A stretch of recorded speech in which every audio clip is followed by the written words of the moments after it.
Choosing a speaker for your conference can be a bit like this. Everything seems to be going well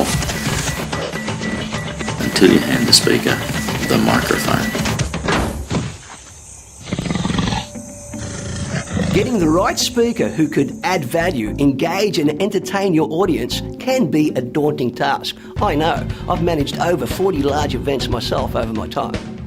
There are hundreds and hundreds of speakers to choose from. I'm sure you don't need any more passengers, right?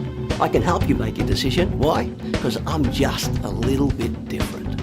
We migrated here when I was 2 years old. 2 years old we came to Australia. Now I was a very inquisitive young child and I thought to myself, there's always got to be something better. All I got to do is dive in and look for it. And I would take risks because at the end of the day, with great risks comes great rewards. When we used to go to the park, we were that poor, the ducks used to throw bread at us.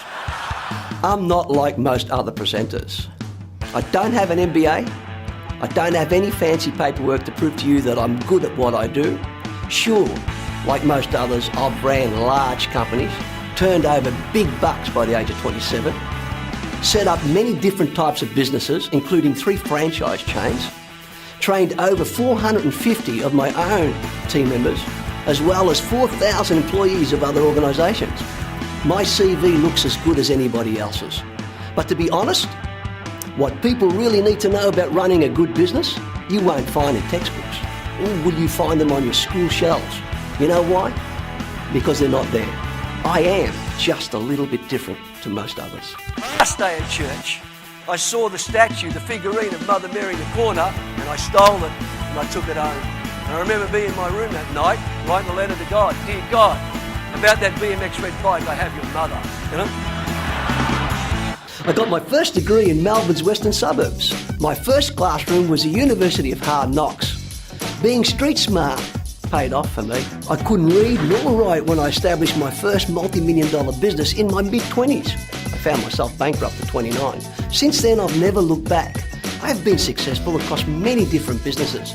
I published a book when I couldn't read one. I launched new businesses and new franchise chains. I've trained thousands of people from small and large businesses. 12 years ago, I got my Yacht Master's ticket.